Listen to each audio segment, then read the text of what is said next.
अपने पिछले जीवन में आर्यन कभी भी स्वॉर्ड ऑफ द नाइन हेल्स की 9 मुहरों को अनलॉक नहीं कर पाया। उसे एकमात्र लाभ पुनर्जन्म से ठीक पहले मिला था। उसने स्वॉर्ड ऑफ द नाइन हेल्स से प्रबुद्धता शक्ति की एक एकल लहर प्राप्त की, जिसके साथ उसने यूनिवर्सल सेल्फ एम्बॉडमेंट सूत्र नामक अपनी आत्मखेती तकनीक बनाई।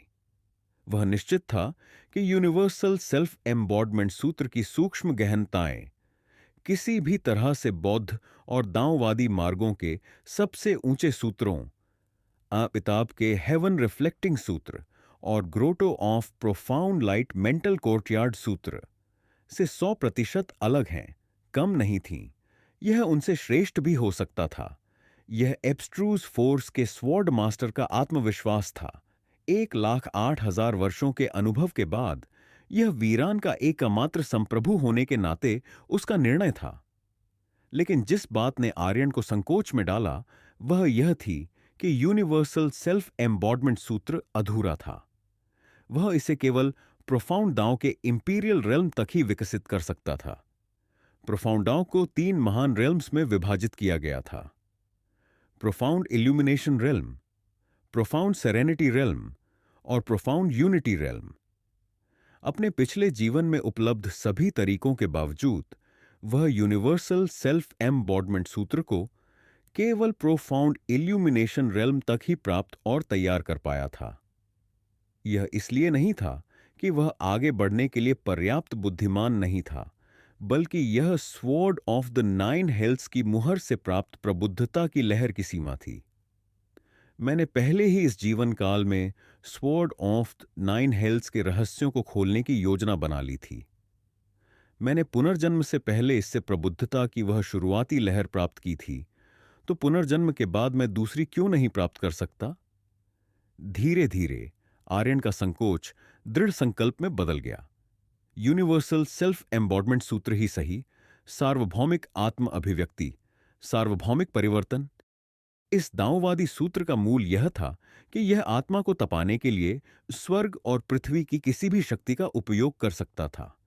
और जैसे जैसे आत्मा की शक्ति बढ़ती, वह प्रकृति के सभी पहलुओं से लेकर संपूर्ण दुनिया तक हर आकाशीय और सांसारिक घटना को प्रकट कर सकती थी।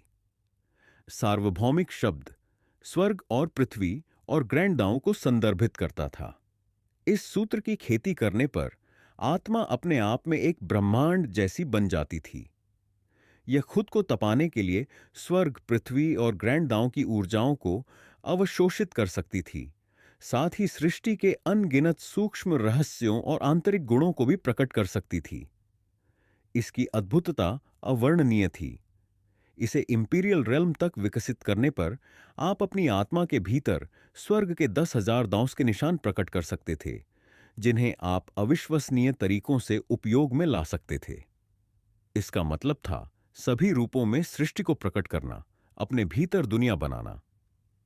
यूनिवर्सल सेल्फ एम्बॉडमेंट, इसका स्वाभाविक रूप से अर्थ है कि मैं किसी भी प्रकार की ऊर्जा का उपयोग कर सकता हूं और अपनी आत्मा को तपाने के लिए उसका उपयोग कर सकता हूं।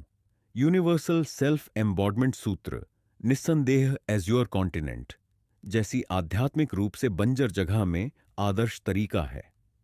अपना निर्णय लेने के बाद आर्यन ने और संकोच नहीं किया। उसने इस बात पर विचार करने पर ध्यान केंद्रित किया कि वह इस आत्मखेती तकनीक की खेती कैसे करेगा। हालांकि एजर कॉन्टिनेंट की परिवेशीय आध्यात्मिक ऊर्जा विरल थी, इन भूमियों में कई अन्य संभावित रूप से उपयोग करने योग्य ऊर्जाएं शामिल थीं, जैसे कि दुष्ट या यिन ऊर्जा। यूनिवर्सल सेल्फ एम्बॉडमेंट सूत्र की खेती का मतलब था कि इन ऊर्जाओं का भी भरपूर उपयोग किया जा सकता है। यह कहना अतिशयोक्ति नहीं होगी कि यह सूत्र सूर्य, चंद्रमा, सितारों की शक्ति और नश्वर रेल्म के हर जीवित प्राणी की क्यूई का भी उपयोग कर सकता है। यह आत्म अभिव्यक्ति वाक्यांश का सार था। यह स्वर्ग और पृथ्वी की बेड़ियों के अधीन नहीं था, 10,000 दांव तक सीमित नहीं था। कुछ भी और सब कुछ उपयोग में लाया जा सकता था। अगर मैं अपनी आत्मा को तपाने के लिए स्वॉर्ड ऑफ द नाइन हेल्स की शक्ति का उपयोग करता हूं, तो क्या इसका परिणाम इसी तरह का चमत्कारी प्रभाव होगा? आर्यन का हृदय कांप उठा। स्वॉर्ड ऑफ द नाइन हेल्स हमेशा उसकी आत्मा के भीतर तैरती रहती थी। यदि वह इसकी शक्ति का उपयोग कर सकता तो उसे अपनी आत्मा को तपाने के लिए ऊर्जा के अन्य स्रोतों की तलाश में दुनिया छान मारने की चिंता नहीं करनी पड़ती।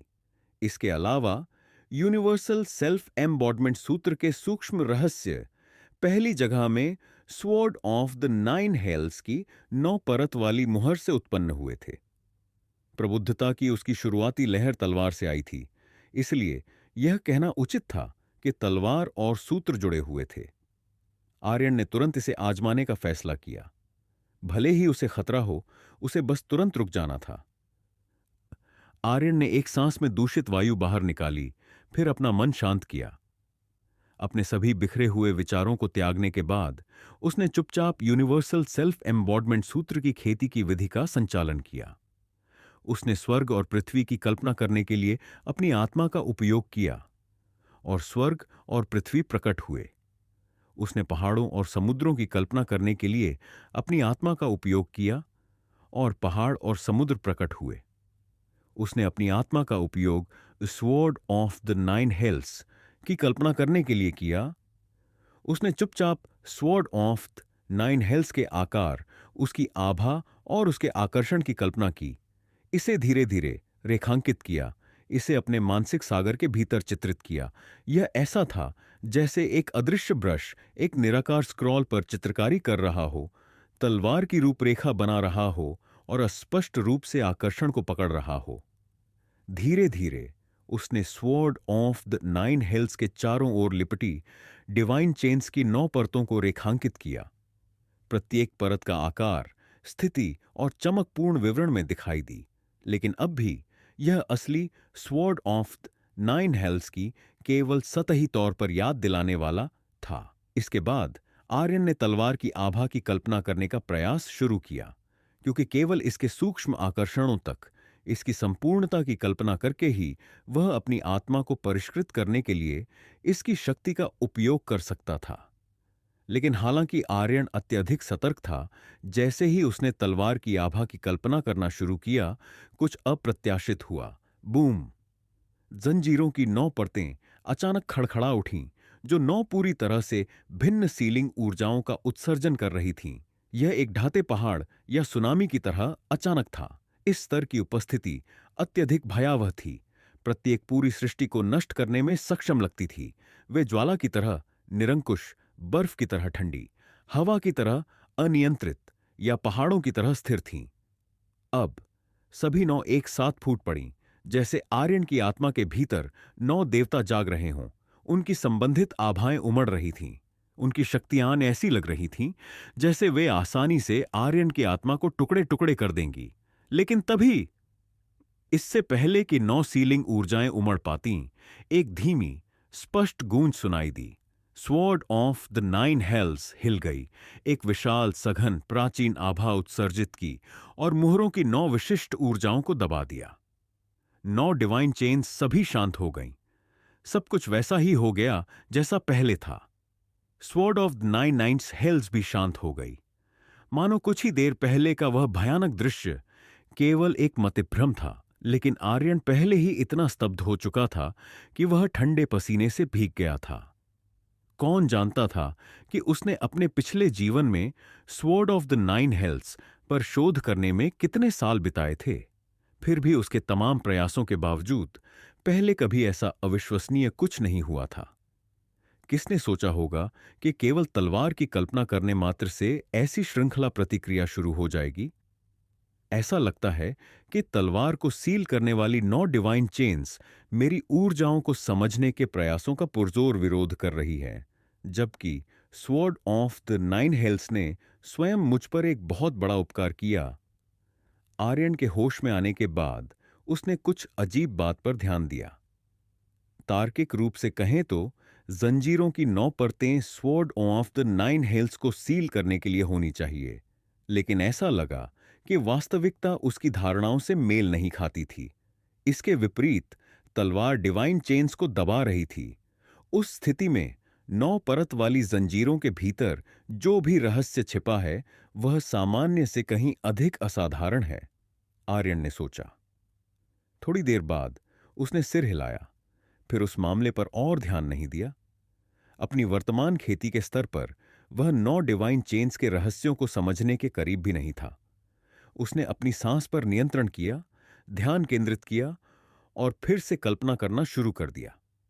अपने मानसिक सागर के भीतर उसने धीरे धीरे तलवार और उसकी 9 परत वाली मुहर को फिर से रेखांकित करना शुरू कर दिया। फिर बिना किसी संकोच के उसने स्वॉर्ड ऑफ द 9 हेल्स की आभा और विशिष्ट आकर्षण की कल्पना करना शुरू कर दिया।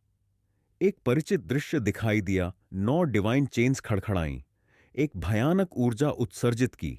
लेकिन इससे पहले कि यह फूट पाती, स्वॉर्ड ऑफ द 9 हेल्स ने इसे दबा दिया। लेकिन इस बार आर्यन ने अपनी खेती नहीं रोकी। उसने बस कल्पना करना जारी रखा।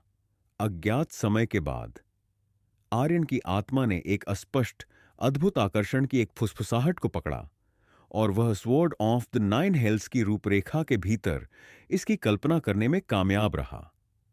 आर्यन ने तुरंत अपनी आत्मा को कांपते हुए महसूस किया। उबलते पानी या गिरते रैपिड्स की तरह शक्ति की एक अविश्वसनीय बाढ़ उसकी चेतना में दौड़ गई। शक्ति का यह उछाल 10 किस्मों में आया। एक स्वॉर्ड ऑफ द 9 हेल्स से ही आई थी। यह विशाल और प्राचीन, गहन, सूक्ष्म और अगम्य थी। हालांकि आर्यन इसके अस्तित्व को महसूस कर सकता था, वह इसकी शक्ति की सूक्ष्मताओं को महसूस करना शुरू भी नहीं कर सकता था।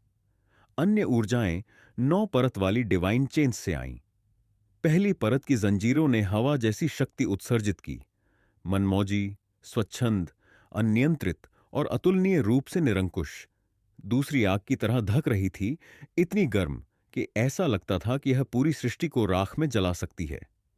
तीसरी बर्फ जितनी ठंडी थी, प्रत्येक विशिष्ट शक्ति का अपना भयावह संवेग था। प्रत्येक अपने संबंधित ग्रैंड दाउस के देवताओं की तरह विशाल थी। अफसोस, स्वॉर्ड ऑफ द 9 हेल्स की आभा की तरह, हालांकि वह उनकी उपस्थिति महसूस कर सकता था, बस यही था। वह उनकी कल्पना या रूपरेखा नहीं बना सकता था। एकमात्र अपवाद 9वीं मुहर थी। वह उसकी ऊर्जा का एक अंश महसूस कर सकता था। पुनर्जन्म से पहले उसने जो प्रबुद्धता शक्ति की लहर पकड़ी थी, वह भी 9वीं डिवाइन चेन की सीलिंग शक्ति से थी। मैं वर्तमान में जिस यूनिवर्सल सेल्फ एम्बॉडमेंट सूत्र का संचालन कर रहा हूं, वह 9वीं डिवाइन चेन से उत्पन्न होने वाली प्रबुद्धता की शक्ति से आया है। शायद यही कारण है कि जब मैंने अपनी आत्मा से इसे महसूस करने का प्रयास किया, तो इसका परिणाम 9वीं डिवाइन चेन की ऊर्जा के साथ अनुकूलता में हुआ। आर्यन के हृदय में प्रबुद्धता की एक धारा प्रवाहित हुई। उसका खेती का अनुभव इतना प्रचुर था कि उसने तुरंत यह निर्धारित कर लिया कि यूनिवर्सल सेल्फ एम्बॉडमेंट सूत्र एक चाबी जैसा था। यह 9 परत वाली डिवाइन चेन्स के ताले को खोल सकता था। जिस बात ने आर्यन को और भी उत्साहित किया, वह यह थी कि इस खोज ने संदेह से परे साबित कर दिया कि जैसे जैसे वह अपनी आत्मा को तपाएगा, वह वास्तव में 9वीं मुहर के भीतर निहित शक्ति का उपयोग कर सकता है। इस तरह उसे अपनी आत्मा को परिष्कृत करने के लिए शक्ति के अन्य स्रोतों की तलाश करने की चिंता नहीं करनी पड़ेगी। जैसे जैसे मेरी आत्मखेती की सीमा चरण दर चरण बढ़ेगी, मुझे 9वीं मुहर की शक्ति के साथ गहरी अनुकूलता प्राप्त करने में सक्षम होना चाहिए। जब समय आएगा, तो मैं स्वाभाविक रूप से इसके रहस्यों को अनलॉक करने में सक्षम हो जाऊंगा। इस अचानक प्रबुद्धता ने आर्यन को उत्साह से भर दिया। अपने पिछले जीवन में अनगिनत वर्षों के शोध के बावजूद उसने स्वॉर्ड ऑफ द 9 हेल्स के रहस्यों को अनलॉक करने का कोई रास्ता कभी नहीं खोजा था।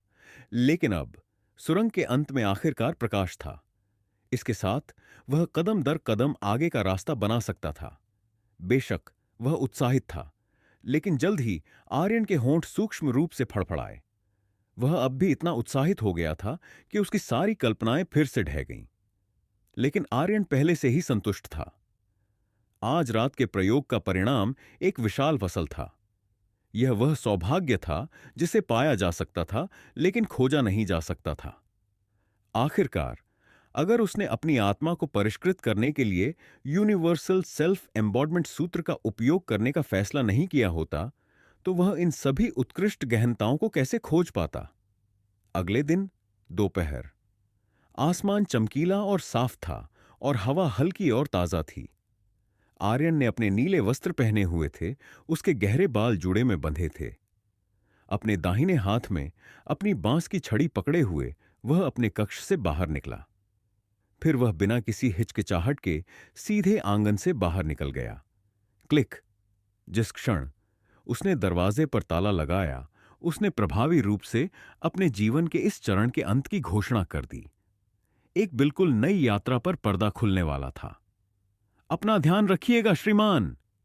जब उन्होंने आर्यन को जाते हुए देखा तो एप्रिकॉट क्लिनिक के प्रबंधक हरीश साथी, वैद्या विद्या और अन्य डॉक्टरों ने अपने हाथों के काम को अलग रखा और एक एक करके आर्यन को विदाई देने के लिए बाहर आ गए। उन सभी को उससे अलग होने में अनिच्छा महसूस हो रही थी। आर्यन के साथ बिताए गए समय के दौरान उसके कौशल और सुरुचिपूर्ण व्यवहार ने उन सभी का दिल जीत लिया था। उसकी उदारता और इस तथ्य ने कि उसने उनमें से किसी को भी एक बार भी डांटा नहीं था, उन्हें उसका और भी अधिक सम्मान करने पर मजबूर कर दिया। परिणाम स्वरूप जब उन्हें पता चला कि आर्यन दूर देशों के लिए निकलने वाला है और यह अनिश्चित था कि वह कब या क्या वह वापस आएगा, तो वे सभी गहरे अवसाद में डूब गए। आप सब काम पर वापस जा सकते हैं। आर्यन मुस्कुराया और उन्हें विदाई दी। फिर उनकी सामूहिक निगाहों के नीचे वह एप्रिकॉट क्लिनिक से बाहर निकल गया। सड़क के किनारे एक घोड़ा गाड़ी पहले से ही इंतजार कर रही थी। सारथी कोई और नहीं बल्कि ओल्ड गार्ड का कमांडर वरुण था। उसने मुस्कुराया, अपनी मुट्ठी बांधी और कहा, master Aryan, city lord Nakul और अन्य लोग ग्रेट अजूर के तट पर प्रतीक्षा कर रहे हैं। कृपया गाड़ी में बैठें और मुझे आपको एस्कॉर्ट करने की अनुमति दें। गुआंगलिंग शहर के बाहर एक विशाल मीनार वाला जहाज शानदार ग्रेट अजूर नदी के किनारे पर खड़ा था। इसकी मुख्य मीनार में 9 मंजिलें थीं और इसके ऊपर 12 शिवालय पैगोडा थे। प्रत्येक पर नक्काशी की गई थी और उन्हें रंगीन ढंग से रंगा गया था और उन सभी में एक पुरानी सुंदरता थी। कई यात्री डेक पर खड़े होकर दूर स्थित गुआंगलिंग शहर को निहार रहे थे। कुछ यात्री उतर चुके थे, इस दुर्लभ शांत माहौल का फायदा उठाकर नदी के किनारे टहल रहे थे या खेल रहे थे, जबकि अन्य जलपान खरीदने गए थे। यह काफी जीवंत दृश्य था। जब आर्यन पहुंचे तब तक सिटी लॉर्ड नकुल, युविका और चंदन पहले से ही उनका इंतजार कर रहे थे। आश्चर्यजनक रूप से अरेंद्रा और अमरेंद्र भी वहां मौजूद थे। मास्टर आर्यन, उन सभी ने बारी बारी से उनका अभिवादन किया। इतने सारे प्रभावशाली लोगों को आर्यन जैसे एक युवा का इतनी इज्जत से अभिवादन करते देख तुरंत बहुतों का ध्यान आकर्षित हुआ। यहां तक कि जहाज पर बैठे कुछ यात्री भी उन्हें देखने लगे। तुम्हारे बाकी साथी कहां हैं? आर्यन ने युविका की ओर देखा। वे घोड़े पर वापस जा रहे हैं। मैंने उन्हें कल रात ही रवाना कर दिया था। युविका अभी भी सैन्य पोशाक में थीं। वह बहादुर लेकिन आकर्षक और सुंदर लग रही थीं। आर्यन ने सिर हिलाया, फिर अरेंद्रा और उनके बेटे की ओर ध्यान दिया। वह हंसे। आप दोनों यहां क्या कर रहे हैं?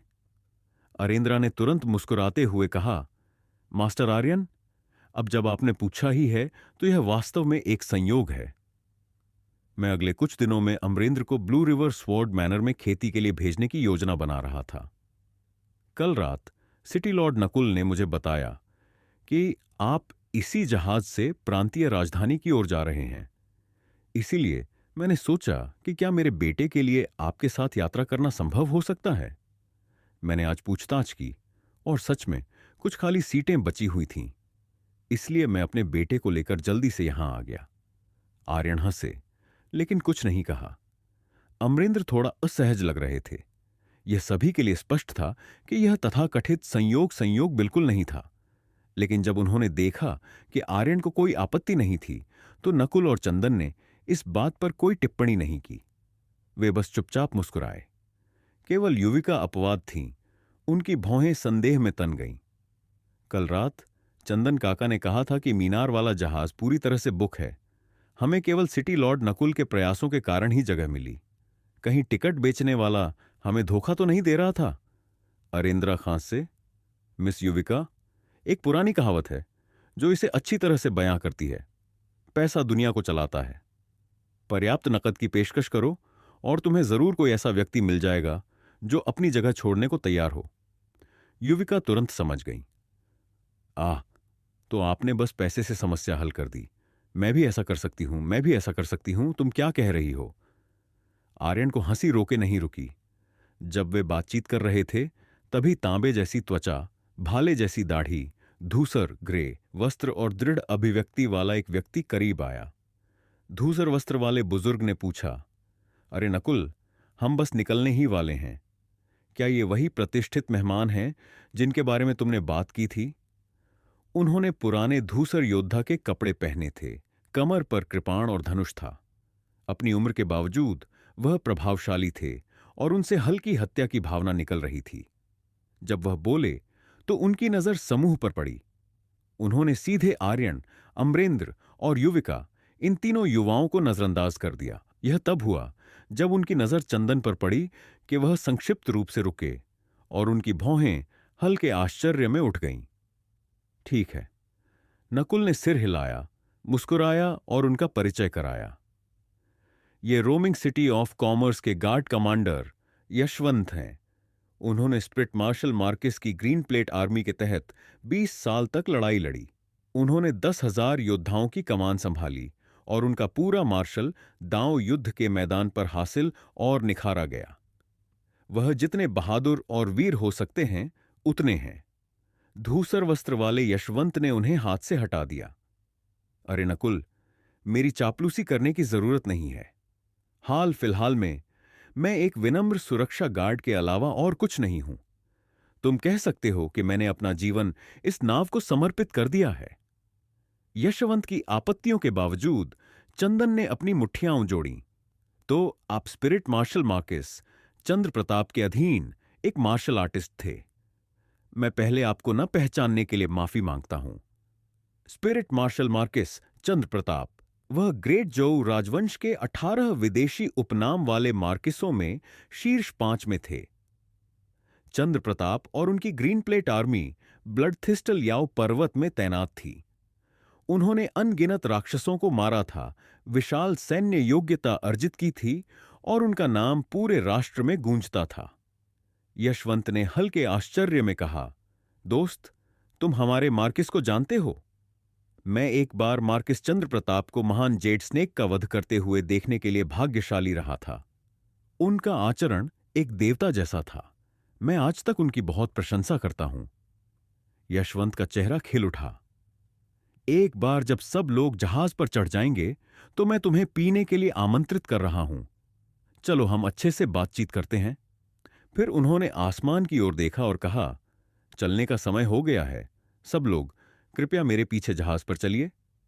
नकुल ने एक एक करके सभी का परिचय कराने की योजना बनाई थी, लेकिन जब उन्होंने यह देखा तो वह केवल इस विचार को छोड़ सके। अरे नकुल, हम जा रहे हैं। यशवंत ने हाथ हिलाया, फिर जहाज की ओर बढ़ गए।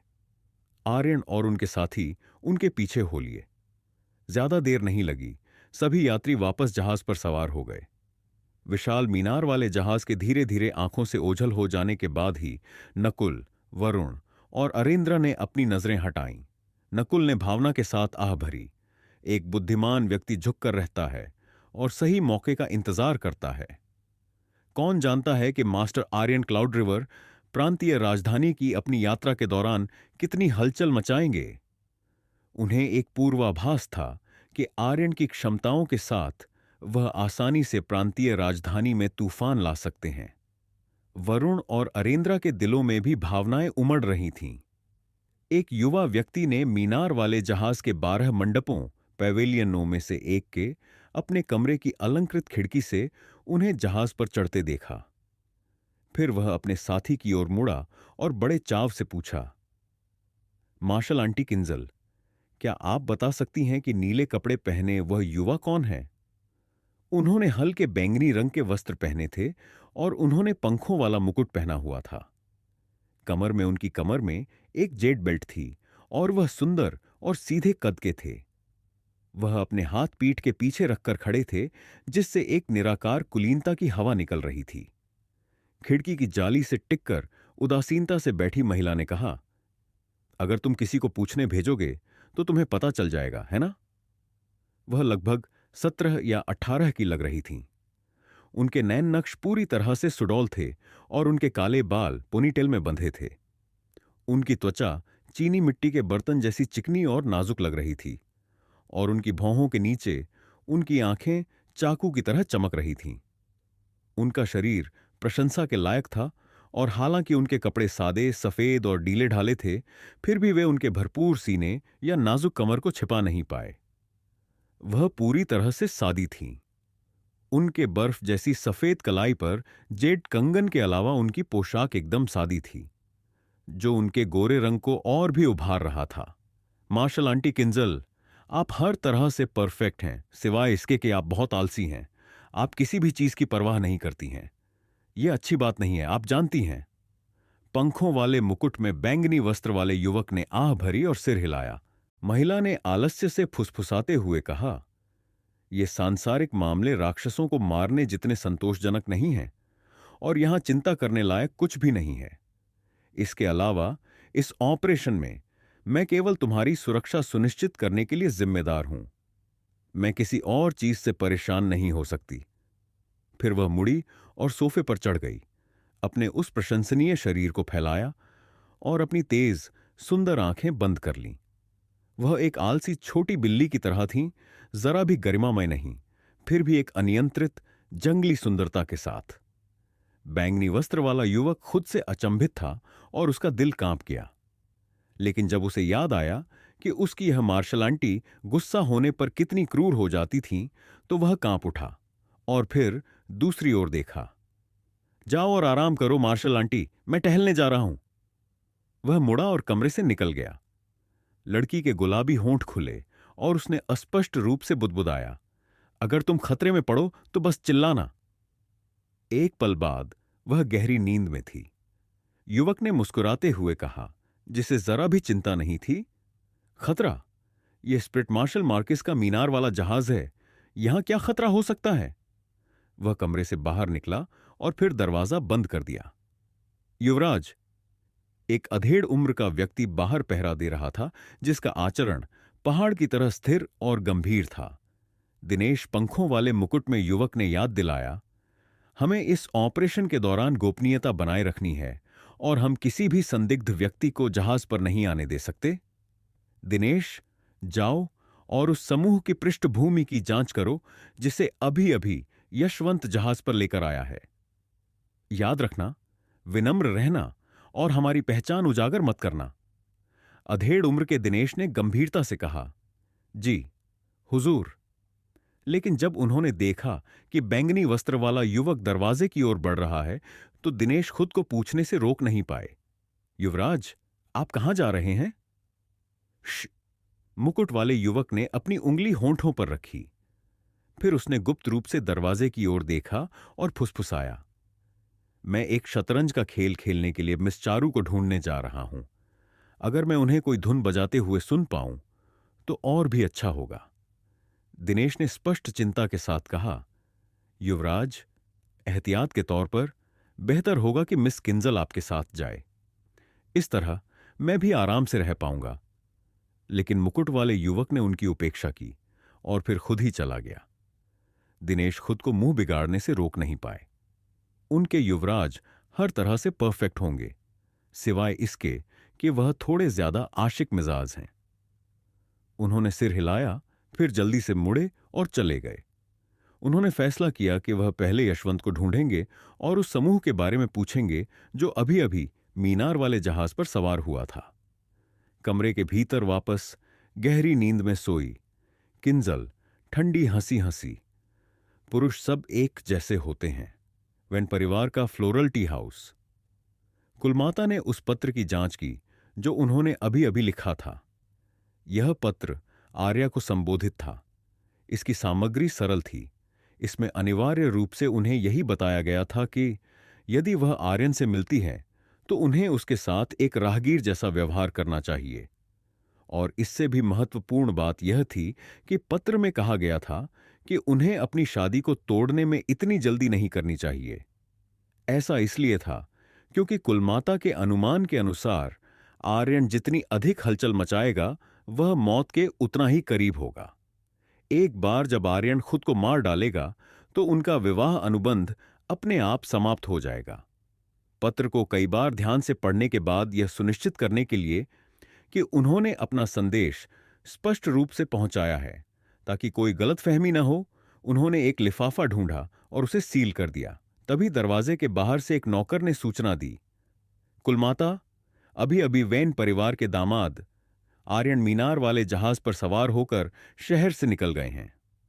वेन परिवार की कुलमाता स्तब्ध थीं। वह थोड़ी देर के लिए चुप हो गईं, फिर खुद से आह भरी, तीसरे युवा मास्टर, यदि आप वेन परिवार में रहते और चुपचाप एक दामाद के रूप में अपना जीवन बिताते तो आप एक अच्छी बुढ़ापे तक पहुंच सकते थे। हलचल मचाने पर जोर क्यों दे रहे हैं? आप बस खुद का विनाश ढूंढ रहे हैं। वह इस बात से अच्छी तरह वाकिफ थीं कि जेड कैपिटल का सुपरिवार कितना भयानक था। उस स्तर का अधिकार दुनिया के मार्शल दांव ग्रैंड मास्टरों को भी भय से कंपाने के लिए काफी था। ग्रेट जोऊ राजवंश के 399वें वर्ष में दूसरे चंद्र महीने के छठे दिन आर्यन मीनार वाले जहाज पर सवार होकर गुआंगलिंग शहर से चले गए। उस रात मदर घोस्ट रिज के ऊपर आसमान स्याही जैसा काला था। एक तेज अमर सारस ने अपने चाकू जैसे पंखों को फड़फड़ाया, बादलों की परतों को चीरता हुआ छेद बना दिया। यह पहाड़ों में नीचे उतर गया और आड़ू के बाग के बाहर उतरा। एक आकृति इसकी पीठ से कूदी। वह खुबानी एप्रिकॉट के वस्त्रों में एक युवक था, एक चमकीली आंखों वाला साहसी युवा। युवा दांववादी ने धीरे से सारस का सिर सहलाया, फिर आदेश दिया, सारस, तुम यहीं आराम करो, मैं अभी वापस आता हूं। इसके साथ ही वह आड़ू के जंगल में तेजी से दौड़ा। बहुरंगी पीच ब्लॉसम मियास्मा के बादल लहरों की तरह पीछे हट गए, उसके लिए एक रास्ता साफ कर दिया। ज्यादा देर नहीं लगी, शुद्ध यांग फायर पीच ट्री दिखाई दिया। युवा दांववादी की नजर चारों ओर घूमी और उसने अपनी मुट्ठी जोड़ी। तरुण, तुम कहां हो? मैं गगन हूं और मैं यहां अपने गुरु सी स्वॉलोइंग किंग गजेंद्र के आदेश पर फायर पीच तोड़ने आया हूं। फायर पीच वृक्ष के चारों ओर धुंध छा गई, जिससे तरुण की बौनी आकृति दिखाई दी।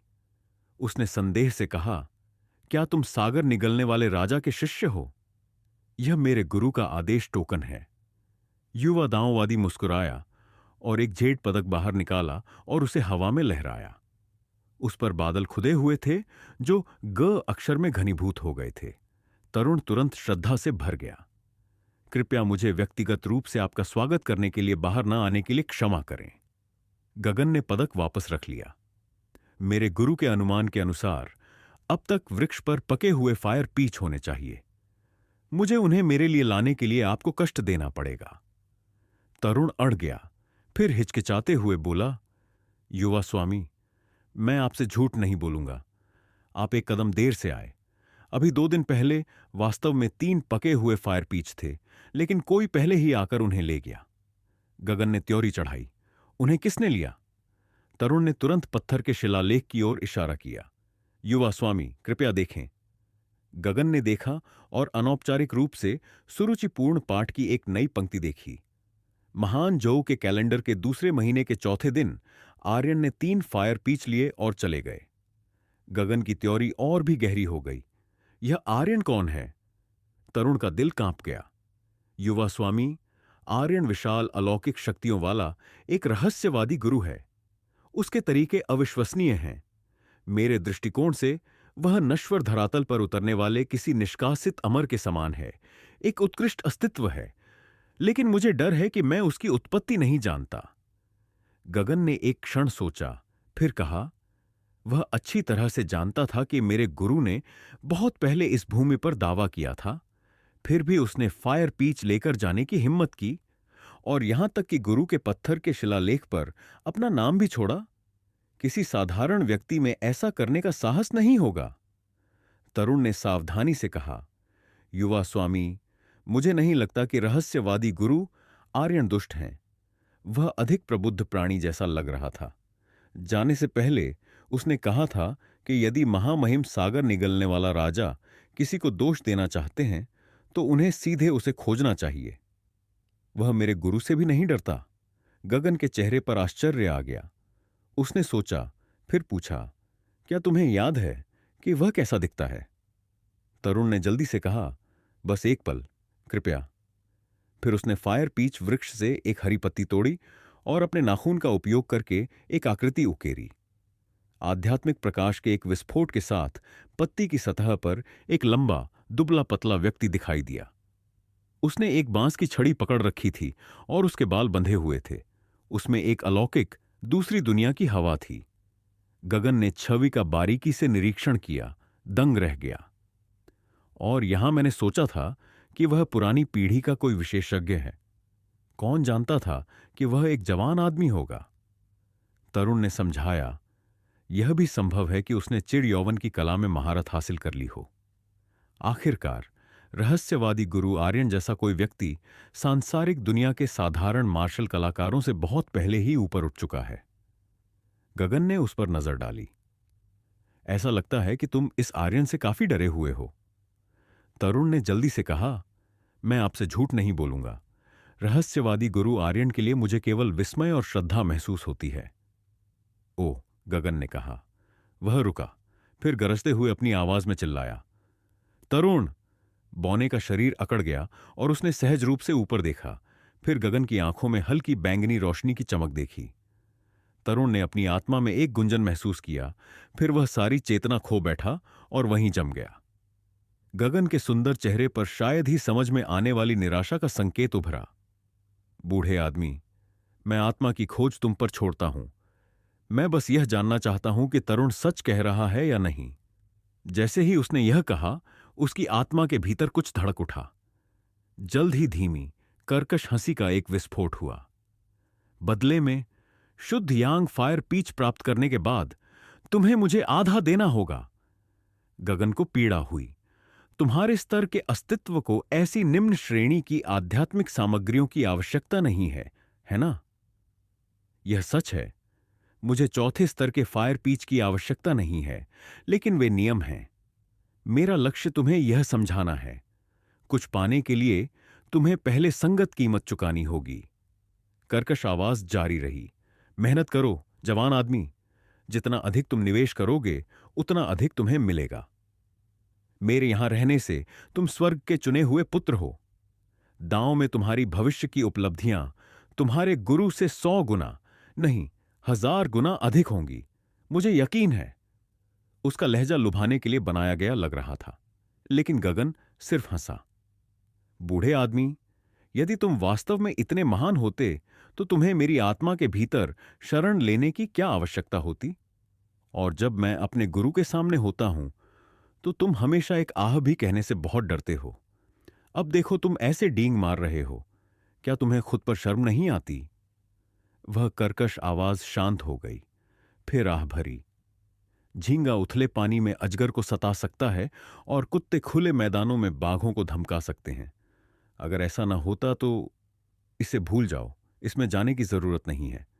जो मुझे जानते हैं वे मेरी परेशानियों के बारे में पूछते हैं, जबकि जो नहीं जानते वे मेरे इरादों पर सवाल उठाते हैं। गगन हंसा, फिर एक छोटे बच्चे को फुसलाते हुए कहा, अब काम पर लग जाओ। अगर तुम करते हो तो मैं तुम्हें स्वादिष्ट आड़ू दूंगा। गगन ने एक ठंडी सी झटके की आवाज सुनी। फिर उसकी आंखों में चुभन महसूस हुई, क्योंकि उसकी पुतलियों के माध्यम से बैंगनी रोशनी के भंवर उमड़ रहे थे। उसने तरुण पर अपनी नजरें टिका दीं। एक पल बाद वह कर्कश आवाज आश्चर्य से चिल्ला उठी, जो गंभीर लग रही थी। तुमने क्या देखा? गगन ने जल्दी से पूछा। एक लंबी चुप्पी के बाद कर्कश आवाज ने जवाब दिया, वह आर्यन महज एक ब्लड सर्कुलेशन रियल्म का युवा है, न कि कोई बूढ़ा राक्षस जो खुद को जवान दिखा रहा हो। लेकिन क्या? गगन थोड़ा घबराया हुआ था। यह पहली बार था जब उसने अपनी आत्मा में बूढ़े आदमी को इस तरह डगमगाते देखा था। ऐतिहासिक रूप से वह सांसारिक अमर के बारे में भी ऐसे बात करता था जैसे कि वे उसके ध्यान के लायक नहीं थे। मैं बस इतना ही कह सकता हूं कि आर्यन में कुछ अजीब है। उसके पास ऐसे रहस्य होने की संभावना है जिन्हें कोई और नहीं जानता। कर्कश आवाज रुकी, फिर अचानक सुझाव दिया, छोटे साथी, मुझे एक निश्चित पूर्वाभास है कि यदि तुम आर्यन को वश में करते हो और उसे समर्पण के लिए मजबूर करते हो तो तुम्हें अप्रत्याशित रूप से बड़ा सौभाग्य प्राप्त हो सकता है। क्या विचार है? कोशिश करना चाहोगे? गगन तुरंत सतर्क हो गया, लेकिन बाहरी तौर पर उसने अनिच्छा का ढोंग किया। वह काफी अच्छा कारण नहीं है। इसके अलावा मैं जन्म से ही कायर हूं। गुरु भी कहते हैं कि उन्होंने अपने जीवन में कभी किसी को इतना सावधानी से सतर्क नहीं देखा। मुर्गी को मारने के लिए भी मुझे अपनी आंखें बंद करनी पड़ती हैं। कर्कश आवाज संक्षेप में शांत हो गई, लेकिन उसने 3 फायर पीस चुराए। गजेंद्र के शिष्य के रूप में क्या तुम्हें उससे हिसाब बराबर नहीं करना चाहिए? यह कैसा रहेगा? जब तक तुम उस आर्यन से निपटने जाते हो, मैं एक अपवाद बना सकता हूं और सीधे कार्य कर सकता हूं। हमें जो भी लाभ मिलेगा हम 50-50 बांट लेंगे। यह काफी अच्छा होना चाहिए, है ना? लेकिन इससे गगन और भी चौकन्ना हो गया। उसने सिर हिलाया। मैं इस घटना की सूचना गुरु को दूंगा और उन्हें तय करने दूंगा कि कैसे प्रतिक्रिया दें। कर्कश आवाज स्पष्ट रूप से घबराई हुई थी। तुम्हारे जैसे कायर को दुनिया से ऊपर खड़े होने और अपने रास्ते में आने वाले सभी दुश्मनों को दबाने की बात करने का क्या हक है? फी, तुम्हारे गुरु तुम्हारे बारे में सही कहते हैं। तुम हड्डियों तक कायर हो। गगन बस हंसा, जरा भी परेशान नहीं हुआ। अगर मैं अपनी जिंदगी से खिलवाड़ नहीं करूंगा तो मैं ज्यादा दिन जीऊंगा। सावधान रहना कभी बुरी बात नहीं है। अगर मैं तुम्हारी सुनूं और आर्यन के पीछे जाऊं, और अगर उसके पास कोई और रहस्य है, तो यह सिर्फ मेरा अंत नहीं होगा, बूढ़े आदमी। तुम्हारी आत्मा भी बिखर कर शून्य हो जाएगी। इसके साथ वह मुड़ा और आड़ू के बाग से निकल गया। उसके खुबानी के वस्त्र फड़फड़ाए, लेकिन उसका सुंदर चेहरा गंभीर था। यह पहली बार था जब उसने अपनी आत्मा में छिपे बूढ़े आदमी को अपनी उम्र के लगभग एक युवा से निपटने के लिए इतना हताश देखा था। इस बात ने गगन को चौकन्ना कर दिया। वापस जाते समय कर्कश आवाज शांत हो गई। ऐसा लगा कि उसे एहसास हो गया था कि वह चाहे कुछ भी कहे, गगन के फैसले को बदलना लगभग असंभव होगा। आर्यन, तुमने मेरे गुरु के आड़ू चुराए हैं। तुम्हें निश्चित रूप से इसका भुगतान करना होगा। शायद जल्द ही मैं तुम्हें खोजने जाऊंगा। गगन आड़ू के बाग से निकला, सांस छोड़ी, फिर अपने अमर सारस पर उड़ गया।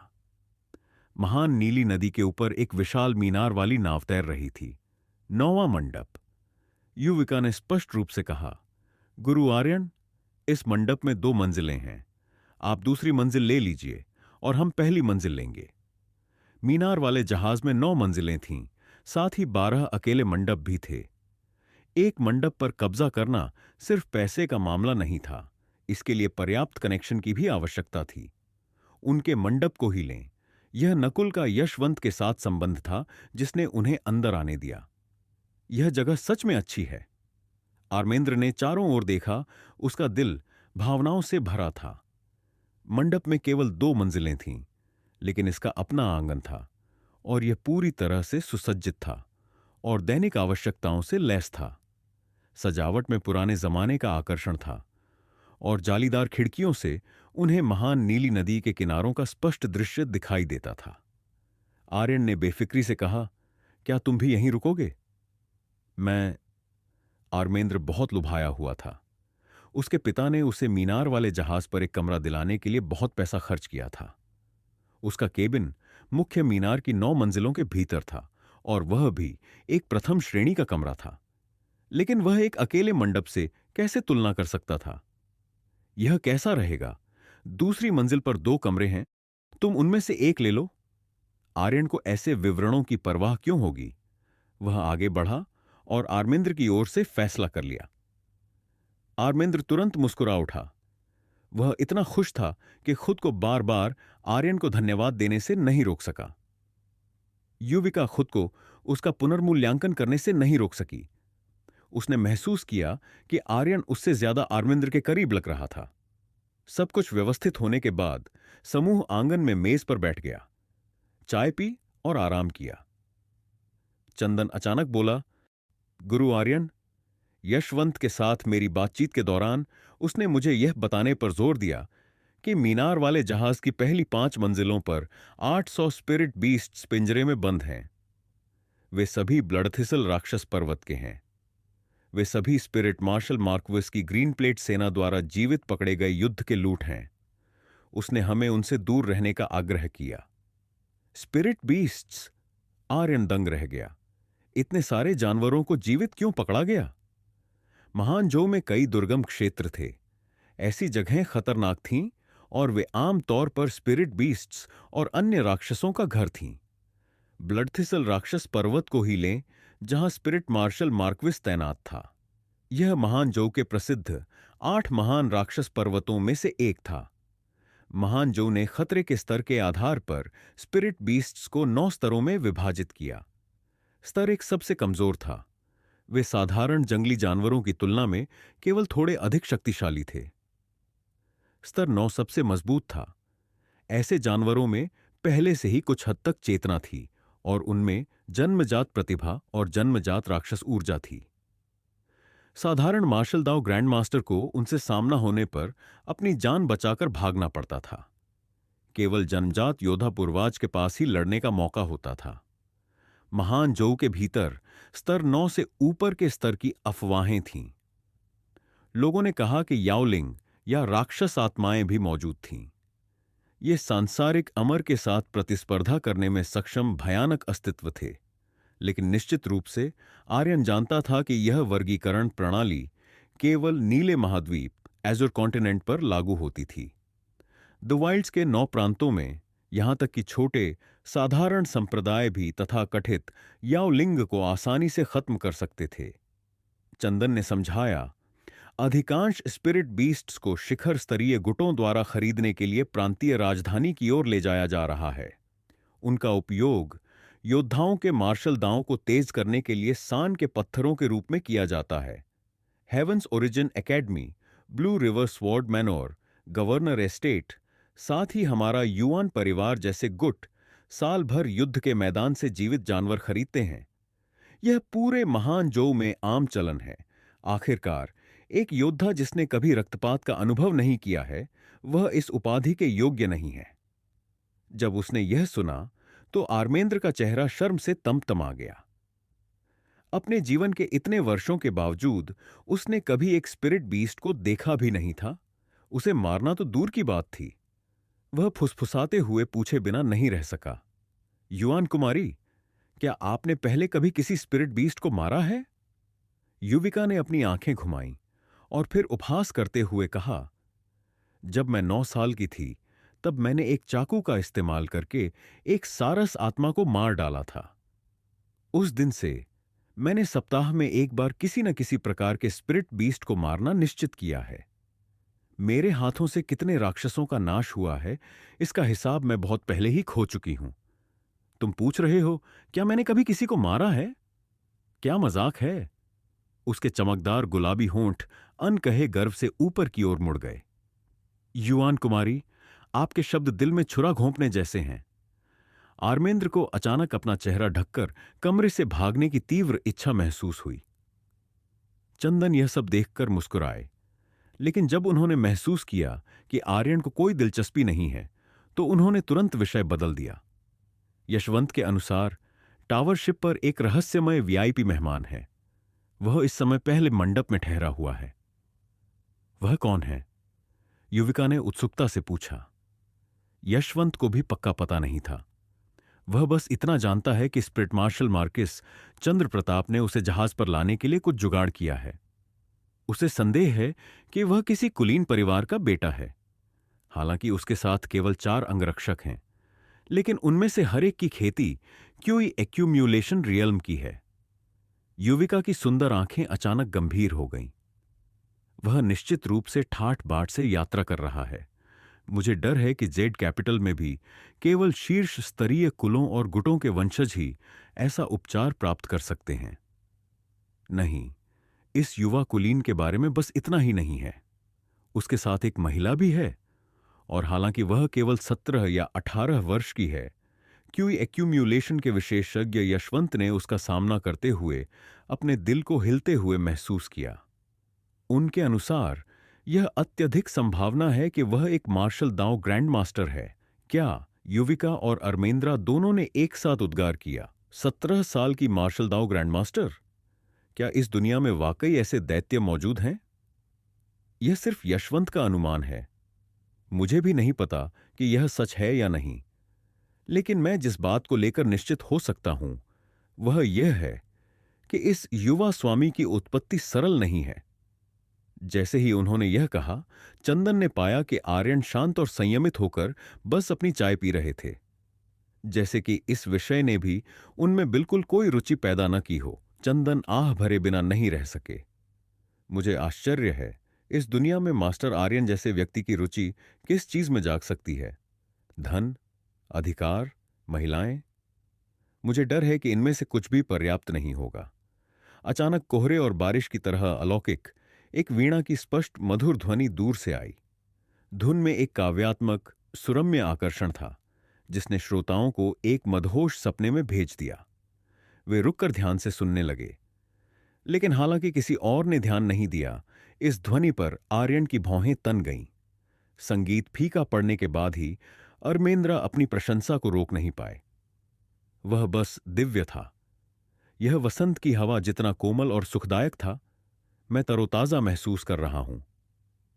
यह वास्तव में प्यारा था। इसमें सचेत कलात्मकता का कोई निशान नहीं था। यह बादलों की तरह तैरता था और नदियों की तरह बहता था, जैसे कि यह स्वाभाविक रूप से बना हो। युविका ने भी सिर हिलाया और चकित होकर टिप्पणी की। चंदन काका, मुझे यह मत बताना कि जहाज पर वीणा का कोई गुरु भी है। अभी वीणा बजाने वाली सबसे अधिक संभावना कॉमर्स के भटकते शहर के गार्डन ऑफ ब्लॉसम्स की नंबर 1 गायिका चारू है। वे कहते हैं कि वह एक दुर्लभ सुंदरता होने के अलावा बेजोड़ रूप से कुशल भी है। वह काफी प्रसिद्ध है। अरमेंद्रा की आंखें लालसा से भर गईं। यह आश्चर्यजनक है कि एक वेश्यालय ऐसी बेजोड़ प्रतिभाशाली सुंदरता को जन्म दे सकता है। मैं खुद जाकर उसे देखना पसंद करूंगा। युविका ने उपहास किया। वह महज एक गायिका वेश्या है। भले ही वह अधिक सुंदर हो और भले ही उसका संगीत अधिक प्यारा हो, वह पुरुषों के लिए लार टपकाने के लिए एक खिलौने के अलावा और कुछ नहीं होगी। उसकी आवाज तिरस्कार से भरी थी। वह क्या कह रही है? क्या वह चंदन के वर्णन से नहीं बता सकती कि मिस चारू अपनी कलात्मक प्रतिभा बेचती है, न कि अपना शरीर? वह एक बेजोड़ सुंदरता है जो गंदगी से घिरे होने पर भी शुद्ध रहती है। क्या यह स्वाभाविक नहीं है कि पुरुष उसकी प्रशंसा करें और उसे पाने की लालसा करें? हालांकि अरमेंद्रा बहस करना चाहते थे, युविका की हैसियत उनसे कहीं अधिक ऊंची थी, इसीलिए उन्हें अपनी बातों को वापस निगलना पड़ा। अचानक आर्यन ने कहीं से आकर बोलना शुरू कर दिया। चारू के बारे में कुछ गड़बड़ है। यदि आप आगे उससे टकराते हैं तो आप सभी को उससे दूरी बनाए रखनी चाहिए। ये सिर्फ 2 वाक्य थे, लेकिन उन्होंने पूरे समूह को हक्का बक्का कर दिया। मास्टर आर्यन, क्या आपने कुछ गड़बड़ी देखी? चंदन ने गंभीरता से पूछा। मैं अभी निश्चित नहीं हो सकता, लेकिन इसका हमसे कोई लेना देना नहीं है, इसीलिए इस मामले पर और ध्यान देने की आवश्यकता नहीं है। आर्यन उठे। अंधेरा हो रहा है, हमें खाने के लिए कुछ कहां मिल सकता है? चंदन तेजी से खड़े हो गए। मास्टर आर्यन, मैंने पहले ही एक भोज की व्यवस्था कर दी है। मुख्य टावर की 9वीं मंजिल पर एक विशाल छत है। हम ग्रेट एजोर के दोनों किनारों के पूरे दृश्य के साथ खा पी सकते हैं। नजारा शानदार है। तो चलो अभी चलते हैं। युविका खड़ी हुई और पूरा समूह मंडप से बाहर निकल गया। चंदन ने 9वीं मंजिल का रास्ता दिखाया। इस बीच 2 सुंदर नौकरानियां बैंगनी रंग के वस्त्र और पंखों वाला शिरोभूषण पहने हुए युवक को तीसरे मंडप से बाहर ले जा रही थीं। मिस चारू को बता देना कि मैं कल वापस आऊंगा, उसने आदेश दिया, फिर जाने के लिए मुड़ा। ऐसा लग रहा था जैसे उसका मन अभी भरा नहीं है। महाराज, वापस जाते समय अधेड़ उम्र का दिनेश भागा और फुसफुसाया। मैंने पहले ही उस समूह के बारे में पूछा जिसके बारे में आपने मुझे जांच करने के लिए भेजा था। उनमें से एक क्लाउड रिवर प्रीफेक्चुरल कैपिटल की युविका है। वह दिनेश ने जल्दी से युविका और चंदन के मूल के बारे में बताया, सभी मुख्य बिंदुओं को छुआ। जहां तक आर्यन और अरमेंद्रा की बात है, उसने उनका जिक्र केवल यूं ही किया। बैंगनी वस्त्रधारी युवक ने सिर हिलाया। मैं समझ गया। अगर वे क्लाउड रिवर प्रीफेक्चुरल कैपिटल के युवान परिवार से हैं, तो उनके बारे में चिंता करने की जरूरत नहीं है। चलो चलते हैं और खाते हैं। इतना कहकर वह आगे निकल गया। जब वे खुली छत पर पहुंचे, तो वहां पहले से ही कई लोग जमा थे। वे सभी समूहों में बंटे हुए भोजन करते हुए बातचीत कर रहे थे। व्यंजनों का एक भव्य प्रदर्शन था, जिनमें से अधिकांश पहाड़ों और नदियों के व्यंजन थे। शराब पुरानी थी और परोसने वाली लड़कियां फूलों के खेतों में उड़ती तितलियों जितनी सुंदर थीं। जैसे ही रात हुई, कर्मचारियों ने छत के चारों ओर मशालें जलाईं। ऊपर तारे टिमटिमा रहे थे और रोशनी झूल रही थी। ग्रेट एज्योर के पानी से धाराओं की हल्की आवाज आ रही थी। जगह सुरुचिपूर्ण और सुकून देने वाली थी। बेशक जो लोग 9वीं मंजिल की छत पर भोजन कर सकते थे, वे सभी या तो अमीर थे या कुलीन वर्ग के सदस्य। ओह, वे भी यहां हैं। जैसे ही बैंगनी वस्त्रधारी युवक आया, उसने युविका और उसके समूह को रेलिंग के पास बैठे देखा। मशाल की रोशनी ने उसकी वीरतापूर्ण सुंदरता को और निखार दिया। जिससे पहले से ही वीर दिखने वाली युवती और भी सुंदर लग रही थी। महाराज, हमारी सीटें वहां हैं। दिनेश रास्ता दिखाने वाला ही था कि युवक ने सिर हिलाया। मैं मिस युविका से जल्दी मिलने जा रहा हूं। इतना कहकर उसने अपने कदम बढ़ाए और तेजी से चला गया। दिनेश अवाक रह गया, लेकिन जब उसने युविका का उज्ज्वल सुंदर चेहरा देखा, तो वह तुरंत समझ गया। वह कड़वाहट से हंसा, लेकिन वह बहुत पहले से इसकी आदत डाल चुका था, इसलिए वह अपने स्वामी के पीछे भागा। आर्यन और उनके साथी अपने भोजन और पेय का आनंद ले रहे थे, जब पंखों वाला शिरोभूषण पहने बैंगनी वस्त्रधारी युवक पहली बार छत पर दिखाई दिया। चंदन ने उसे तुरंत देखा, फिर उसे देखा। उसके चेहरे पर हैरानी का भाव था। उन्होंने जल्दी से कहा, अगर मेरा अनुमान गलत नहीं है, तो वह युवक जिसके बारे में यशवंत ने बात की थी, वही अति वीआईपी मेहमान है। युविका ने पूछे बिना नहीं रह सकी। चंदन काका, आप कैसे कह सकते हैं? उसके बैंगनी वस्त्र बुने हुए स्नो स्पिरिट सिल्क से बने हैं, जो पानी और आग दोनों के लिए अभेद्य हैं। उस पंख वाले शिरोभूषण में अध्यात्म का संकेत है। यह स्पष्ट रूप से कोई सामान्य वस्तु नहीं है। उसकी बेल्ट, जूते, जेड पेंडेंट, हर एक चीज उत्कृष्ट रूप से तैयार की गई है। उसके पहनावे पर ही कम से कम 500 स्प्रिट स्टोन्स खर्च हुए होंगे। चंदन ने अपनी आवाज धीमी की और आगे कहा, इससे भी महत्वपूर्ण बात यह है कि उसका सहायक देर से क्यूई एक्यूम्युलेशन विशेषज्ञ है, और हालांकि वह बाहर से सामान्य दिखता है, वह मुझसे अपनी आभा छिपा नहीं सकता। एक नजर में मैं जानता हूं कि वह एक अनुभवी हत्यारा है। युविका और अरमेंद्रा दोनों ने अचंभा किया। यहां तक कि आर्यन भी चंदन का पुनर्मूल्यांकन किए बिना नहीं रह सके। मुझे एहसास नहीं था कि वह इतना बोधगम्य है। उसके पास अच्छी इंद्रियां हैं। अफसोस, उसने सबसे महत्वपूर्ण बिंदु को अनदेखा कर दिया है। बैंगनी वस्त्रधारी युवक की आभा के भीतर एक आध्यात्मिक छाप का मुश्किल से पहचाना जाने वाला निशान था। यह विभिन्न आत्मा तकनीकों द्वारा छोड़े गए निशानों की याद दिलाता था। इसमें कोई संदेह नहीं था। आत्मा आधारित गुप्त कलाओं में निपुण किसी व्यक्ति ने बैंगनी वस्त्रधारी युवक पर अपनी नजरें टिका दी थीं। लेकिन आर्यन ने इस ओर इशारा नहीं किया। वे महज राहगीर थे। युवक को चेतावनी देने के लिए उन्हें अपने रास्ते से हटने की कोई जरूरत नहीं थी। लेकिन आर्यन को आश्चर्य हुआ जब उन्होंने देखा कि बैंगनी वस्त्रधारी युवक सीधे उनकी ओर चल रहा है। मिस युविका, क्या आप बुरा मानेंगी अगर मैं आपके साथ शामिल हो जाऊं? युवक सीधे युविका के पास गया, आकर्षक ढंग से मुस्कुराया और मुट्ठी बांधकर अभिवादन किया। आप मुझे पहचानते हैं? युविका हैरान थी, लेकिन भ्रमित भी थी। आप क्लाउड रिवर प्रीफेक्चुरल कैपिटल के युवान परिवार की मोती हैं। मैं आपको कैसे नहीं जान सकता? यह कहते हुए भी युवक पहले ही बैठ चुका था। उसके चेहरे पर एक चौड़ी मुस्कान थी। सभी लोग, कृपया मुझे बिना बुलाए आने के लिए क्षमा करें। सड़क अकेली है। मुझे बस कुछ नए दोस्तों से मिलने की उम्मीद है। अरमेंद्रा की आंखें लगभग घूम गईं। वह यह चूक नहीं सकते थे कि यह अजनबी युविका के लिए यहां आया था, लेकिन जब उन्होंने दिनेश को चुपचाप पास में खड़ा देखा तो उनका दिल श्रद्धा से भर गया। चंदन की पूर्व चेतावनी के कारण युविका को युवक की असाधारण पृष्ठभूमि के बारे में पता था, इसीलिए उसने उसे वापस भेजने के बजाय अपनी अप्रसन्नता को दबा दिया। जहां तक आर्यन की बात है, उन्होंने केवल युवक पर एक नजर डाली, फिर नजर हटा ली और अपना ध्यान अपने भोजन पर लौटा दिया। जैसा कि वह देख रहे थे, बैंगनी वस्त्रधारी युवक मुसीबत था। बेहतर था कि वह दूरी बनाए रखें और खुद पर परेशानी आने से बचें। मिस युविका, क्या आप प्रीफेक्चुरल कैपिटल लौटने की योजना बना रही हैं? बैंगनी वस्त्रधारी युवक ने अपने लिए शराब का एक गिलास डाला और वसंत की हवा के समान गर्म एक आकर्षक मुस्कान दिखाई। वह आसानी से पसंद आने वाला था। हां, यह सही है। युविका ने फिर पलटकर उससे पूछा, आप जानते हैं कि मैं कौन हूं, तो आपने अपना परिचय क्यों नहीं दिया?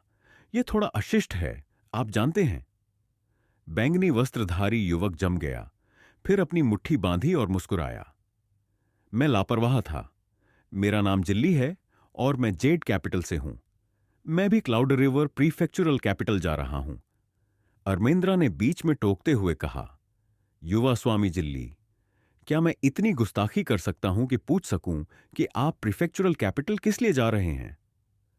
बैंगनी वस्त्रधारी युवक ने हल्का सा मुस्कुराया। मैं कुछ दोस्तों से मिलने जा रहा हूं। इतना कहकर उसने विषय बदल दिया और युविका से बातचीत शुरू कर दी। इससे इनकार नहीं किया जा सकता था। बैंगनी वस्त्रधारी युवक बातूनी था, लेकिन वह विनम्र और सहज भी था। अपने सुंदर रूप के साथ अधिकांश अन्य लड़कियां शायद पहले ही उससे प्रभावित हो चुकी होती, लेकिन युविका बस चिढ़ गई थी। उसे अजनबियों के साथ फालतू की बातें पसंद नहीं थीं, खासकर तब जब उसने महसूस किया कि दूसरा पक्ष उसमें दिलचस्पी ले रहा है। इससे उसकी घृणा और बढ़ गई।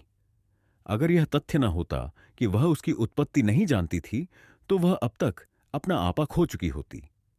जब उसने देखा कि युविका के जवाब केवल औपचारिकता मात्र थे, तो बैंगनी वस्त्रधारी युवक ने इशारा समझा और अपनी किस्मत आजमाने से पहले पीछे हट गया। उसे एहसास हुआ कि वह अपनी पहली मुलाकात के दौरान अत्यधिक उत्साही नहीं दिख सकता। वह उठा, फिर अपनी मुट्ठी बांधी। सभी लोग कृपया जारी रखें, मुझे चलना चाहिए। ठीक है miss Yuvika, cloud river prefectural capital की अपनी यात्रा के दौरान यह संभव है कि मैं आपके परिवार से मिलने आऊं। मुझे देखकर ज्यादा हैरान मत होना। एक आखिरी आकर्षक मुस्कान के साथ वह मुड़ा और जाने ही वाला था, लेकिन तभी उनके नीचे विशाल टावर शिप कांप उठा, जैसे वह किसी मूंगा चट्टान से टकरा गया हो। उसके कई 100 फीट के पूरे हिस्से में हलचल मच गई। जैसे ही टावर जहाज आगे पीछे हिलने लगा, 9वीं मंजिल की छत पर रखी मेजें और कुर्सियां पलट गईं, जिससे भोजन और शराब बिखर गई। टकराने पर अनगिनत प्याले और प्लेटें एक के बाद एक जोरदार आवाज के साथ टूट गईं। जल्द ही घबराए हुए चीखने की आवाजें आईं। जल्दी करो और छिप जाओ। धिक्कार है, क्या हो रहा है? सब लोग तुरंत खड़े हो गए और बिखर गए, जिससे पूरा स्थान अफरा तफरी में बदल गया। विशाल जहाज के पहली बार हिलते ही दिनेश एक कस्तूरी बिलाव की तरह फुर्ती से बैंगनी रंग के वस्त्र पहने युवक के बगल में कूद गया और उसकी रक्षा के लिए सामने खड़ा हो गया। उसकी नजरें चारों ओर घूम गईं। उसकी आंखों से तेज रोशनी झलक रही थी। आर्यन और उसके साथी भी खड़े हो गए, फिर खुद को संभाला। जब उन्होंने देखा कि क्या हो रहा है, तो वे माथे पर बल आने से खुद को रोक नहीं पाए। क्या चल रहा है? बाहर पहले ही अंधेरा हो चुका था और 9वीं मंजिल की छत पर अपनी स्थिति से वे यह नहीं बता सकते थे कि टावर जहाज किस चीज से टकराया था। दहाड़! अचानक एक के बाद एक रूहानी जानवरों की दहाड़ हवा में गूंज उठी। आवाज क्रूरता से भरी हुई थी। तुरंत बाद पहली 5 मंजिलों से घबराए हुए चीखने की एक श्रृंखला सुनाई दी। यह बुरा है, सभी बंदी रूहानी जानवर भाग गए हैं, जल्दी करो और भागो। जिन रूहानी जानवरों को हमने कैद किया था, वे सब भाग गए हैं। सडन! किसने खोले वे सारे पिंजरे? उनकी चीखें दहाड़ों के साथ मिल गईं, जो पूरे रात के आकाश में गूंज रही थीं। समय समय पर कोई दयनीय चीख निकालता था। ऐसा लग रहा था कि कुछ मेहमानों पर हमला हो रहा था। जब उन्होंने यह देखा तो छत पर मौजूद हर कोई घबरा गया। वे सब हक्के बक्के रह गए। वे अच्छी तरह जानते थे कि जहाज में इस समय पूरे 800 बंदी रूहानी जानवर थे। इतने सारे भागे हुए जानवरों का विचार ही मानसिक रूप से टूट जाने के लिए काफी था। अचानक ऐसा क्यों हो जाएगा? युविका का सुंदर चेहरा पूरी तरह गंभीर था। चंदन ने धीमी आवाज में कहा, मालकिन, कृपया शांत रहें।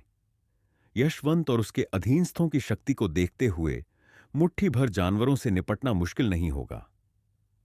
मुझे डर है कि यह घटना कुछ रूहानी जानवरों के उत्पात मचाने जितनी सरल नहीं होगी।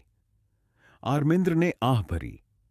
किसी बुरे इरादे वाले ने स्पष्ट रूप से जानबूझकर जानवरों के पिंजरे खोले थे। आर्यन ने अपनी उंगलियों को अपनी बांस की छड़ी पर फेरा, फिर घबराए हुए मेहमानों की ओर देखा। उसका भाव पहले की तरह ही शांत था। उसने कुछ नहीं कहा।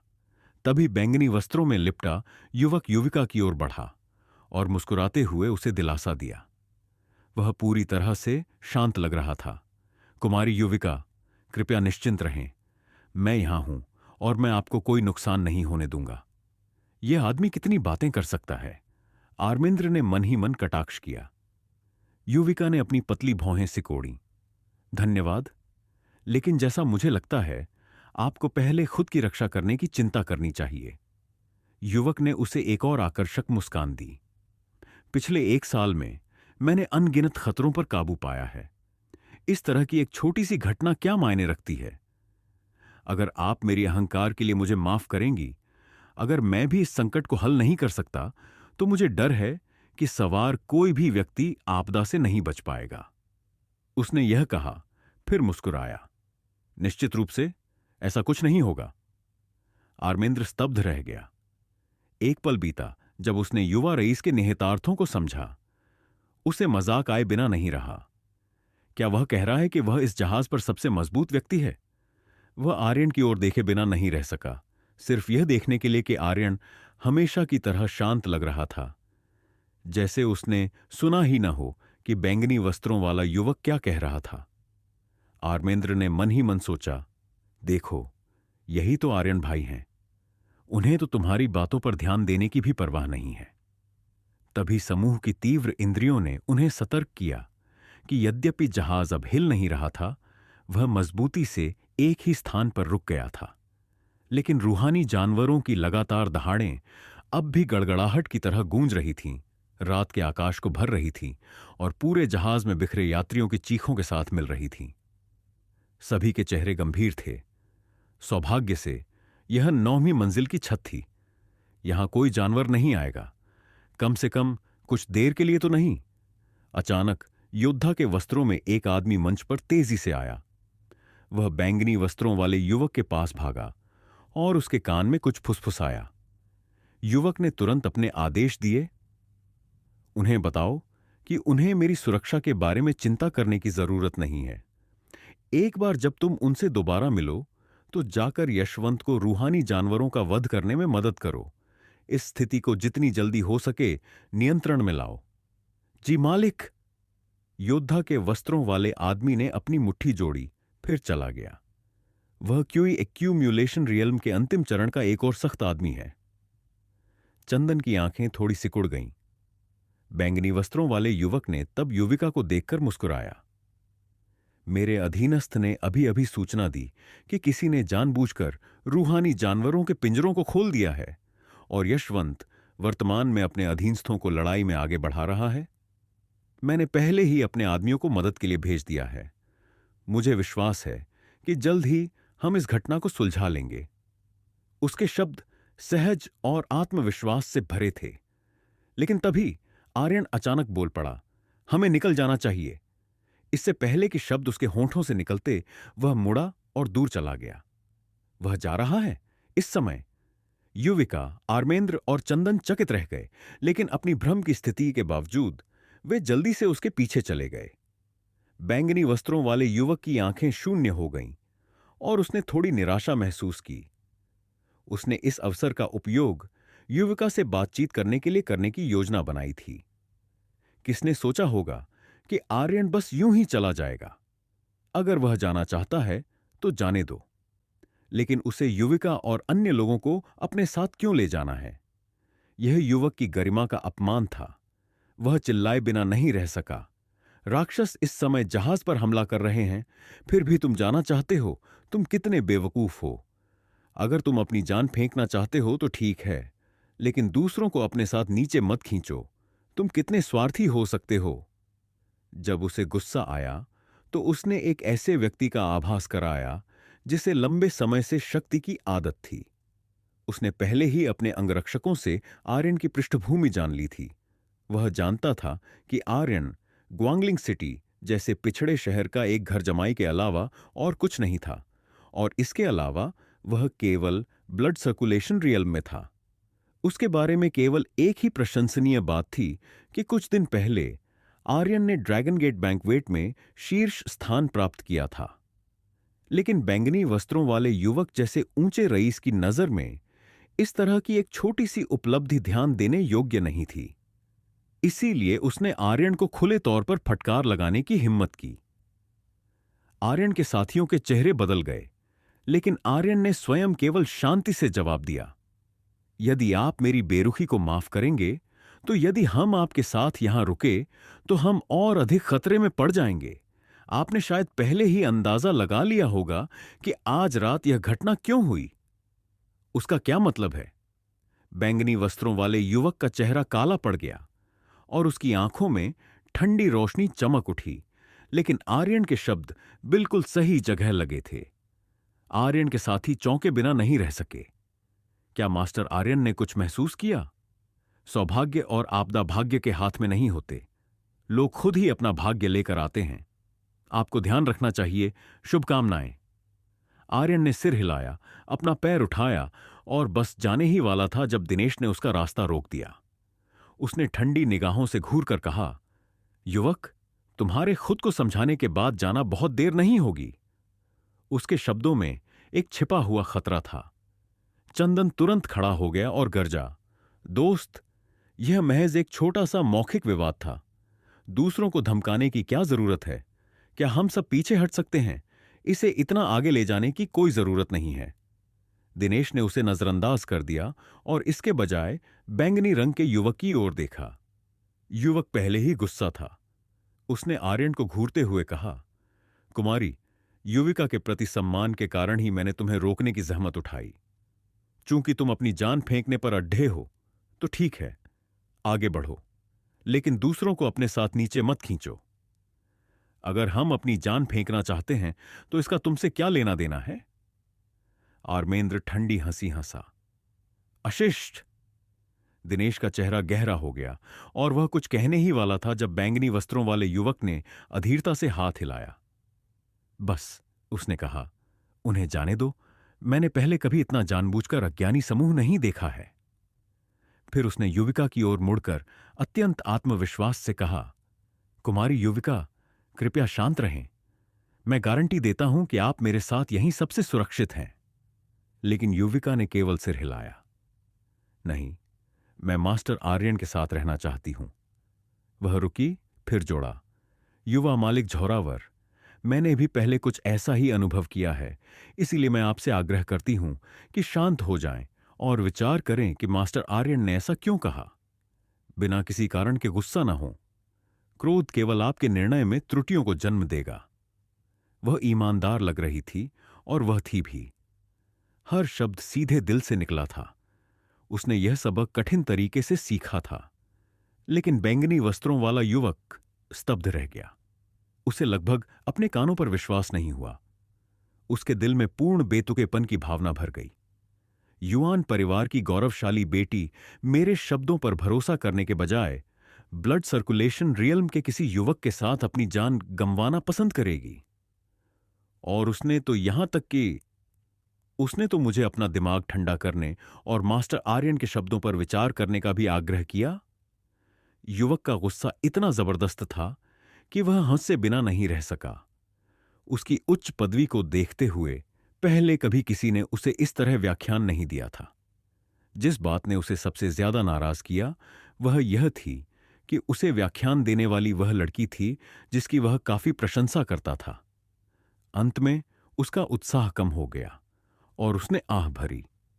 और मैंने सोचा था कि तुम दूसरे लोगों से अलग हो। किसने सोचा होगा कि तुम इतनी अदूरदर्शी हो? ठीक है, तुम सब जा सकते हो। उसने अचानक अकेलापन महसूस किया, जैसे उसे कोई नहीं समझता हो। क्लाउड रिवर प्रीफेक्चर के लोगों की, यहां तक कि युआन परिवार के मोती की भी सीमित सोच थी। उनकी दुनिया बहुत छोटी थी। वे यह समझ नहीं पाए कि जिस व्यक्ति का वे अब सामना कर रहे थे वह वास्तव में कितना ऊंचा था। वह उन्हें अपनी सुरक्षा देने को तैयार था, जिसका दूसरे केवल सपना ही देख सकते थे। मजेदार बात यह थी कि उन्हें इसका एहसास भी नहीं था। कितने मूर्ख! लेकिन अगर वे अपनी जान फेंकना चाहते थे तो वह उन्हें जाने देगा। जैसे ही उसने यह सोचा, युवक का गुस्सा ठंडा पड़ गया। आर्यन को पता नहीं था कि उस थोड़े समय में युवक के भीतर कितने भावनात्मक बदलाव आए। लेकिन अगर उसे पता भी होता तो उसे जरा भी परवाह नहीं होती, क्योंकि उसकी नजर में आत्मा पर आध्यात्मिक मुहर वाला वह युवक मुसीबत था। उसकी स्थिति जितनी ऊंची होगी वह उतनी ही अधिक मुसीबत लाएगा। लेकिन जैसे ही वे सीढ़ियों के पास पहुंचे, किसी ने उनका रास्ता रोक दिया। आप सभी कृपया वही करें जो हम कहते हैं और वापस चले जाएं। अन्यथा हमारे बुरे व्यवहार के लिए हमें दोष मत देना। बोलने वाला एक विद्वान की तरह कपड़े पहने हुए एक अधेड़ उम्र का आदमी था। यह स्पष्ट नहीं था कि वह कब आया था, लेकिन वह पहले से ही छायादार सीढ़ियों में खड़ा था। उसकी गाल की हड्डियां पतली थीं, उसकी आंखें ढंसी हुई थीं और तीखी रोशनी से चमक रही थीं। उसका दाहिना हाथ उसकी कमर से बंधी तलवार की मूठ पर टिका हुआ था और उसका आभास सर्दियों की तूफानी हवाओं की तरह ठंडा और भयावह था। कई अन्य उसके पीछे खड़े थे, नीचे जाने का रास्ता रोक रहे थे। वे 1 दर्जन से अधिक थे और वे सभी घातक इरादे और भयंकर रक्त पिपासा से भरे हुए थे। जब आर्यन ने यह देखा तो वह आह भरे बिना नहीं रह सका। हम एक कदम देर कर गए। ऐसा लगता है कि हम यशवंत पर भरोसा नहीं कर सकते कि वह जल्द ही जानवरों के उत्पात को स्थिर कर देगा। युविका, चंदन और आर्मेंद्र का दिल बैठ गया। उन सभी ने महसूस किया कि कुछ गड़बड़ थी। ऐसा लग रहा था कि आज रात की घटना महज जानवरों के उत्पात जितनी सरल नहीं थी। उन्हें अराजकता का फायदा उठाने की योजना बना रहे बुरे इरादे वाले दुष्टों से भी निपटना था। मास्टर आर्यन, आपको क्या? युविका बस यह पूछने ही वाली थी कि क्या उन्हें जबरन रास्ता बनाना चाहिए या नहीं। तभी आर्यन ने सिर हिलाया। चलो वापस चलते हैं। वर्तमान स्थिति को देखते हुए इससे कोई फर्क नहीं पड़ता कि हम कहां जाते हैं। मुसीबत निश्चित रूप से हमारा दरवाजा खटखटाने आएगी, इसलिए हम क्यों ना अपना समय बिताएं और देखें कि क्या होता है। जैसे ही उसने बात की, वह मुड़ा और वापस चला गया और उसके साथी भी पीछे पीछे चल दिए। अधेड़ उम्र का विद्वान दंग रह गया। वह आर्यन की आज्ञाकारिता पर हैरान लग रहा था। उसने सूंघा और सिर हिलाया। और मैंने सोचा था कि वे सख्त हैं। पता चला कि वे तो कायरों के अलावा और कुछ नहीं हैं।